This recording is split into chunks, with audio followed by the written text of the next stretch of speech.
ಬೆಳಗ್ಗೆ ಗ್ಲಾಸೇ ಹೊಡೆದಾಕ್ಬಿಡೋದ ನಂಗಂತೂ ನೋಡಿ ತುಂಬ ಬೇಜಾರಾಯಿತು. ಎಲ್ರಿಗೂ ಬೆಳಗಿನ ಶುಭೋದಯ ಗುರು. ಇವತ್ತು ಬೆಳಗ್ಗೆ ನಾಷ್ಟ ತಿನ್ನೋದ್ರಿಂದ ವೀಡಿಯೋ ಸ್ಟಾರ್ಟ್ ಮಾಡ್ತಾ ಇದ್ದೀನಿ. ಯಾಕಪ್ಪ ಅಂದರೆ ನಾಷ್ಟ ತಿನ್ನಲೇಬೇಕು ಮನುಷ್ಯ. ಅದಕ್ಕೆ ಸೀದಾ ನಾಷ್ಟ ಎಲ್ಲ ತಿನ್ಕೊಂಡು ಸೀದಾ ಕಂಪ್ನಿ ಹತ್ರಕ್ಕೆ ಬಂದ್ಬಿಟ್ಟು ನೋಡಿದೆ ಲೈನಕ್ಕೂ ಗಾಡಿ ಹಾಕಿದ್ರು. ನಂದು ಯಾವಾಗಪ್ಪ ಲೋಡ್ ಆಗೋದು ಈ ಗಾಡಿಗಳ ಮಧ್ಯ ಅನ್ನೋ ಅಷ್ಟರಲ್ಲಿ ನೋಡ್ತೀನಿ ನವೀನ ಗಾಡಿ ಲೋಡ್ ಆಗಿ ಆಲ್ರೆಡಿ ಆಚೆಗೆ ಬಂದು ನಿಂತ್ಬಿಟ್ಟೈತೆ.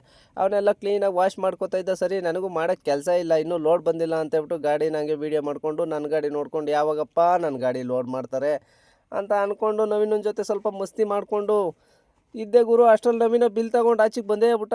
ಸರಿ ನನಗೆ ಬಾಯ್ ಬಾಯ್ ಹೇಳ್ಬಿಟ್ಟು ಅವನು ಹೊರಟ. ಸರಿ ನಾನು ಇನ್ನೇನು ಮಾಡೋದಪ್ಪ, ವೆಯ್ಟ್ ಮಾಡೋದು ಹೆಂಗಪ್ಪ ಅಂತ ಯೋಚನೆ ಮಾಡೋ ಅಷ್ಟರಲ್ಲಿ ನನಗೂ ಫೋನ್ ಹಾಕಿದ್ರು, ಗಾಡಿ ಹಾಕಪ್ಪ ಲೋಡ್ಗೆ ಅಂದರು. ಸರಿ ಆಯಿತು, ನಾನು ಖುಷಿಯಿಂದ ಗಾಡಿ ತಾವೋಗಿ ಲೋಡಿಂಗ್ ಪಾಯಿಂಟ್ಗೆ ಹಾಕ್ಬಿಟ್ಟು ಎಲ್ಲ ಕ್ಲೀನಾಗಿ ಗಾಡಿ ಎಲ್ಲ ರೆಡಿ ಮಾಡಿಬಿಟ್ಟು ಹುಡುಗರಿಗೆ ಹೇಳಿದೆ ಕ್ಲೀನಾಗಿ ಲೋಡ್ ಮಾಡ್ರಪ್ಪ ಅಂತ ಹೇಳ್ಬಿಟ್ಟು ಆಚೆಗೆ ಹೋಗಿ ಬರೋ ಅಷ್ಟರಲ್ಲಿ ಒಂದೇ ಒಂದು ಪೀಸ್ ಇತ್ತು. ಲೋಡ್ ಮಾಡಿ ಕ್ಲೀನಾಗಿ ಬೆಲ್ಟ್ ಹೊಡೆದು ಪಾಪ ಹುಡುಗರು ಸಕ್ಕತ್ತಾಗಿ ಲೋಡ್ ಮಾಡಿದ್ರು, ಕ್ಲೀನಾಗಿ ಬೆಲ್ಟ್ ಹೊಡೆದು ಕೊಟ್ಟರು.